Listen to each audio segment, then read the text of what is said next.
আসসালামু আলাইকুম। সবাই কেমন আছেন? আশা করি সবাই ভালো আছেন। আজ আপনাদের জন্য নিয়ে এসেছি একটা ফানি গল্প। আশা করি গল্পটি আপনাদের ভালো লাগবে। তাহলে চলুন শুরু করা যাক।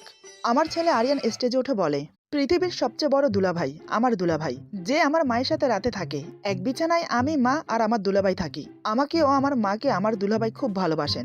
আমাকে ও আমার মাকে দুলাভাই রোজ চুমু খান। আমার কাছে খুব ভালো লাগে। দুলাভাই আর মায়ের কারণে আমি এই পৃথিবীতে জন্মগ্রহণ করেছি। আমার মাকে যখন দুলাভাই জড়িয়ে ধরে আমার হিংসা হয়।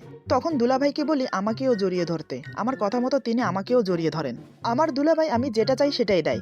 এদিকে হঠাৎ আমার ছেলের কথা শুনে উপস্থিত সবাই উঠে দাঁড়ায়। সবাই স্টুপিডের মতন একে অপরের মুখ দেখাদেখি করছে। এদিকে আমি লজ্জায় শরমে অপমানে বেঞ্চের নিচে লুকিয়ে পড়েছি। আপনারাও ভাবছেন তো আমার ছেলে তার দুলাভাইয়ের সাথে আমার স্ত্রীকে জুড়ে কেন কথাগুলো বলছে? ভাববার বিষয়, তাই না? এটাই তো মেন রহস্য এবং মজার বিষয়। আমি বা কেন লজ্জায় বেঞ্চের নিচে লুকালাম, আর দুলা ভাইটাই বা কে, সেটা ক্রমশ প্রকাশ্য। গল্পটা মনোযোগ দিয়ে শুনুন আর হাসুন। এবার চলুন মূল গল্পে। আমার নাম মোহাম্মদ আবিদ রহমান। ফ্যামিলিতে মা, বাবা আর আমার ছোট ভাই। বাবা সরকারি চাকরি করেন। নাম মোহাম্মদ হাসান রহমান। ছোট ভাইয়ের নাম মোহাম্মদ আরিফুল রহমান। এবার ইন্টার সেকেন্ড ইয়ারে পড়ছে। আমি পড়াশোনা কমপ্লিট করে বাবার চাকরিটা করছি 2 বছর হলো। বাবা রিটায়ার হওয়ার পর ওনার চাকরিটা আমি পাই। বাবার চাকরি করছি, ভালো মাইনের বেতন পাচ্ছি, বিয়ের বয়সও হয়েছে। তাই মা বাবা ভালো একটা মেয়ে দেখে বিয়ে দিয়ে দিল। আমার বউটা খুবই সুন্দরী। তারা 5 বোন। আমার স্ত্রী সবার বড়। তাকে আমার বেশ পছন্দ হয়েছিল। প্রথম দেখাতেই তার প্রেমে পড়েছিলাম। বাসর রাতে যখন তাকে বললাম তোমাকে আমার প্রথম দেখাতেই ভালো লেগেছিল, এক কথায় বলতে গেলে তোমার প্রেমে পড়েছিলাম। আমার স্ত্রী গালে হাত দিয়ে বলে, এ মা, প্রথম দেখাতে কারোর সাথে প্রেম হয় নাকি? কই, আমার তো হলো না। আপনি না চাপা মারতে পারেন। আমি ওর হাত ধরে বললাম, না গো না, সত্যি বলছি, তোমার প্রেমে পড়েছি আমি, ভালোবাসি তোমাকে। আমার স্ত্রী বলে, ভালোবাসেন মানে? বুঝলাম না। আমি আমার 2 হাত দিয়ে আমার স্ত্রীর 2 গাল আলতো করে চেপে ধরে বললাম, এমন করে বলছো যেন ভালোবাসার মানে বোঝো না। আমার কথা শুনে আমার স্ত্রী একটু লজ্জা পেয়ে চোখ বন্ধ করে নেয়। আমি বললাম, লজ্জা পেলে তোমাকে আরো সুন্দর লাগে। এটা শুনে চোখ খুলে আমার স্ত্রী আমার দিকে আরো চোখ ছোট ছোট করে তাকায়। এমন করে তাকিয়েছে মনে হচ্ছে সে মানেই বুঝতে পারছে না লজ্জা আসলে কি। আমি বললাম, তোমার কাছে একটা জিনিস চাইবো, দেবে? আমার স্ত্রীর নাম রানু। রানু বলে, কি চান? আমি বললাম, আমার না এখন খুব ইচ্ছে করছে বাবা হতে। আমি সন্তানের বাবা হতে চাই।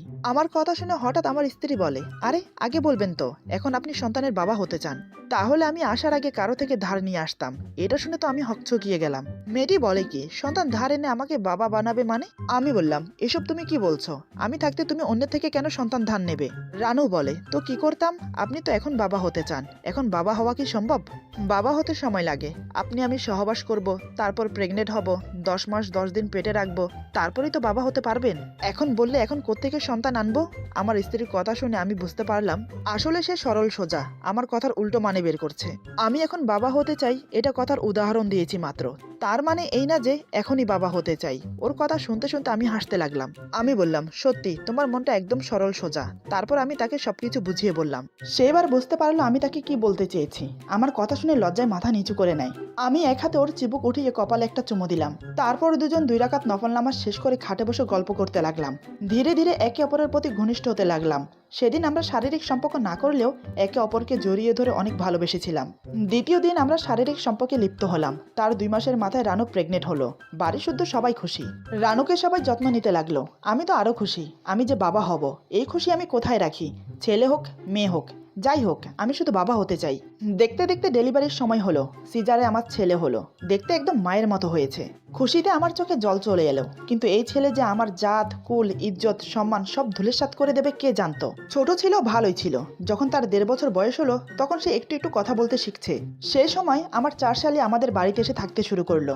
কারণ আমার শ্বশুর শাশুড়ি হজ করতে সৌদি আরব গেছে। কমসে কম 2 মাস থেকে তারপর আসবে।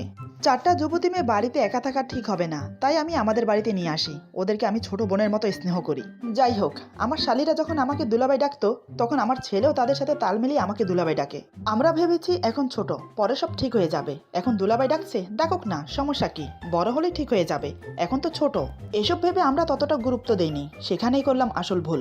দেখতে দেখতে ছেলের বয়স 8 হলো, তবু দুলাভাই ডাকা চেঞ্জ হলো না। কতবার ছেলেটাকে বুঝালাম আমি বাবা, দুলাভাই না, কিন্তু সে আমাকে শুধু দুলাভাইই ডাকে। আমার ছেলের নাম মোহাম্মদ আরিয়ান রহমান। যাই হোক, একদিন অফিসের বস এলো আমাদের বাড়িতে বেড়াতে। আমার কোলে ছেলেকে দেখে বলে, কে এটা? আমি বললাম, এটা আমার ছেলে আরিয়ান। কিন্তু আরিয়ান আমাকে দেখিয়ে বলে, এটা আমার দুলাভাই। ছেলের কথা শুনে স্যার আমার দিকে তাকিয়ে রইলেন। কিছুক্ষণ পর আমার বউ এলো। আমি বললাম, এটা আমার বউ। হঠাৎ আরিয়ান বলে, এটা আমার মা, এটা আমার দুলাভাই। তা শুনে বুকে হাত দিয়ে রাখলেন অফিসের বস। না জানি উনি কি ভাবছেন, তা একমাত্র আল্লাহই ভালো জানেন। সেদিন কোনো রকম ম্যানেজ করেছিলাম। ছেলের বয়স আস্তে আস্তে প্রায় 10 বছর হয়ে গেল, কিন্তু সে আমাকে দুলাভাই ডেকেই চলেছে। ছেলেকে জোর করে কিছু বলতেও পারছি না, কারণ ছেলেকে আমি খুব ভালোবাসি। ওর কালো মুখ দেখলে আমার কলিজা ফেটে যায়। কি আর করার, যেভাবে চলছে চলতে থাকলো। এমন একদিন স্কুল রেজাল্টের দিন গার্ডিয়ান আনতে বলা হয়েছিল। আমি অফিসে না গিয়ে ছেলেকে নিয়ে স্কুলে গেলাম। প্রিন্সিপাল ম্যাডামের রুমে গিয়ে বসলাম। আমি ম্যাডামকে বললাম, ম্যাডাম আমি আরিয়ানের বাবা। কিন্তু আরিয়ান বলেন, না উনি আমার দুলাভাই ম্যাডাম। ছাত্রর মুখে এই কথা শুনে ম্যাডাম আমাকে বলে, লজ্জা লাগে না শালকের বাবা হতে? আপনাদের জন্যই না দেশের এই অবস্থা। পরে আমাকে রেজাল্ট রিপোর্ট ছাড়াই তাড়িয়ে দিল। এমন অপমান জীবনও হয়নি। কান্না করতে করতে বাসায় এসেছিলাম। আমাকে কান্না করতে দেখে আমার স্ত্রী জিজ্ঞেস করে, আরে তুমি কান্না করছো কেন, কি হয়েছে? আমি আমার স্ত্রীকে সব খুলে বললাম। সব শোনার পর আমার স্ত্রী কি হাসবে না কান্না করবে সেটাই বুঝতে পারছে না। এভাবে বেশ কিছুদিন কেটে গেল। আরেকদিন স্কুলে আরিয়ানের উপস্থিত বক্তব্য ছিল। বিষয় ছিল প্রিয় বাবা। আমি চিন্তায় পড়ে গেলাম, না জানি ও আজ কি বলবে। কিন্তু আরিয়ান তো বাবা ডাকতে পারে না, তাই সে বাবার জায়গায় দুলাভাই লাগিয়ে দেয়। আরিয়ান স্টেজে উঠে বলে, পৃথিবীর সবচেয়ে বড় দুলাভাই আমার দুলাভাই, যে আমার মায়ের সাথে রাতে থাকে। এক বিছানায় আমি, মা আর আমার দুলাভাই থাকি। আমাকে ও আমার মাকে আমার দুলাভাই খুব ভালোবাসেন। আমাকে ও আমার মাকে দুলাভাই রোজ চুমু খান। আমার কাছে খুব ভালো লাগে। দুলাভাই আর আমার মায়ের কারণে আমি এই পৃথিবীতে জন্মগ্রহণ করেছি। আমার মাকে যখন দুলাভাই জড়িয়ে ধরে আমার হিংসা হয়, তখন দুলাভাইকে বলি আমাকেও জড়িয়ে ধরতে। আমার কথা মতো দুলাভাই আমাকে জড়িয়ে ধরে। আমার দুলাভাই আমি যেটা চাই সেটাই দেয়, আমার মাকেও দেয়। আমার মাকে নিয়ে রাতে দুলাভাই হাত ধরে ছাদে হাঁটাহাঁটি করেন, একসাথে বৃষ্টিতে ভেজেন। আমার দুলাভাই পৃথিবীর সেরা দুলাভাই। আই লাভ ইউ দুলাভাই। তার কথা শুনে স্টেজের সবাই স্টুপিটের মতন হাঁ করে স্ট্যাচু হয়ে দাঁড়িয়ে গেল। আমি বেঞ্চের নিচে লুকিয়ে পড়লাম। স্কুলের মধ্যে মান সম্মান আর কিছু রইল না। ভাগ্যিস সেদিন আমার স্ত্রী যায়নি আমার সাথে, তা না হলে কি যে হতো কে জানে। সেই থেকে আর স্কুলে যেতে পারি না। এভাবে কেটে গেল আরো বেশ কিছুদিন। একদিন রাস্তায় আরিয়ান আইসক্রিমের জন্য বায়না ধরলো। খুব কান্না করছিল। আশেপাশে দোকান না থাকায় কিনে দিতে পারছিলাম না। তখন সন্দেহের দৃষ্টিতে এক পুলিশ এসে জিজ্ঞাসা করলো, এই ছেলেটা কার? আমি বললাম, আমার ছেলে। পুলিশ আমার কথা কনফার্ম হওয়ার জন্য ছেলেকে জিজ্ঞাসা করলো, বাবা এটা কি তোমার বাবা? আমি আল্লাহ আল্লাহ করতে লাগলাম, যদি দুলাভাই ডাকে তাহলে আমার আর কোনো রেহাই নেই। মনে মনে যে ভয়টা পেলাম সেটাই হলো। আরিয়ান বলে, না এটা আমার বাবা না, এটা আমার দুলাভাই। আমি হাঁ করে তাকিয়ে রইলাম। আমি কান্না মিশ্রিত কণ্ঠে বললাম, প্লিজ আরিয়ান সত্যিটা বলো বাবা। আরিয়ান বলে, দুলাভাইকে দুলাভাই বলবো না তো কি বলবো? পুলিশ বলে, ইদানিং এক ক্রিমিনাল দুলাভাই পরিচয় দিয়ে ছেলে ধরে নিয়ে যাচ্ছে, পাচার করা হচ্ছে শালক বানিয়ে। বুঝেছি তুই সেই কুখ্যাত দুলাভাই। আমি বললাম, আমি দুলাভাই না, আমি বাবা, সত্যি বলছি। আরিয়ান রেগে বলে, মিথ্যে কেন বলছো, তুমি দুলাভাই। পুলিশ ঘাড় ধরে আমাকে কুখ্যাত দুলাভাই ভেবে হাজতে নিয়ে গেল। আমাকে বড় কালো লাঠি দিয়ে পিটিয়ে পিছন লাল করে দিল হারামজাদা। হায় রে কি ব্যথা। পুলিশ 2 ঘন্টা মেরে আরিয়ানকে দেখিয়ে বলে, এটা কে? আমি বললাম, এটা আমার ছেলে। কথাটা শুনে দিল আবার 2 ঘন্টা মায়ের। তারপর আবার জিজ্ঞেস করলো। আমি বললাম, আমি বাবা না, আমি এই পৃথিবীর সবার দুলাভাই দুলাভাই। এবার তা শুনে এমন মার দিল যে আমি আর সোজাই হতে পারছি না। শেষে বউ আইডেন্টি রিপোর্ট এনে আমাদের কাবিননামা দেখিয়ে আমাকে ছাড়িয়ে নিয়ে যায়। ছেলের দুলাভাই ডাকার জন্য আমার জীবন জিন্দেগি শেষ। ওই দিন আমার এক বন্ধু ছেলেকে বলে, তুমি কি আবিদের ছেলে? সে বলেন, না উনি আমার দুলাভাই, আমার আম্মুকে বিবাহ করেছেন মাত্র। বন্ধু বলে, বা আবিদ তুই শালিকেও বিবাহ করলি? কথাটা শুনে আমার বুকে চিনচিন ব্যথা করছে। তারপর থেকে এই ছেলেটাকে নিয়ে আমি ভুলেও বাহিরে যাই না। বাহিরে গেলেও সবাইকে শালকের পরিচয় দিতে হয়। শেষমেশ বাংলা স্যার রাখলাম তার দুলাভাই ডাক চেঞ্জ করার জন্য। বাংলা স্যার আমাকে আর আমার ছেলেকে পাশে বসিয়ে পড়াতে লাগলেন, আবিদ তোমার বাবা, দুলাভাই না। কিন্তু আরিয়ান পড়ছে, আবিদ আমার বাবা না, দুলাভাই। স্যার বলে, বাবা দুলাভাই না, দুলাভাই বাবা না। ছেলেও স্যারের সাথে সাথে পড়ছে, বাবা দুলাভাই, দুলাভাই বাবা। স্যার বলে, আবিদ তোমার বাবা বাবা বাবা। আরিয়ান বলে, আবিদ আমার দুলাভাই দুলাভাই দুলাভাই। মেজাজ আমার এতটাই বিগড়ে গেল যে নিজের মাথার চুল ছিঁড়ে বেলমাথা হয়ে গেলাম। দুলাভাই ডাক শুনতে শুনতে দুঃখে মদ খাওয়া ধরলাম। ঘরের সবাই আমার দুঃখ দেখে এক কঠিন সিদ্ধান্ত নিল, সবাই আমাকে বাবা ডাকবে, যাতে আরিয়ান শেখে। কিন্তু আমার বউ অনেক সংকোচ করলো, নিজের স্বামীকে কিভাবে বাবা ডাকবে। কিন্তু ছেলের ইহানো আচরণের জন্য বাধ্য হলো। রানু আমাকে বলে, বাবা আমাকে এই মাসের টাকাটা দাওনি যে। শালি আমাকে বলে, আবিদ বাবা আমাকে ঈদের সালামি দাও। দারোয়ান চাচা বলে, আব্বা আমার কিছুদিনের ছুটি দরকার। কাজের বুয়া রমিজা খালা বলে, বাবা আপনার ময়লা কাপড়গুলো দেন ধুয়ে দেই। পাশের বাসার ভাবি এসে বলে, আব্বু 2টা ডিম হবে? আমার বেস্ট ফ্রেন্ড সম্রাট এসে সেও আমাকে ডাক দিল, আব্বু বাইরে আয় তো। তখন আমার বদলে আমার বাবা বাইরে আসে। সম্রাট বলে, আঙ্কেল আপনি না, আবিদ বাবার কথা বলছি।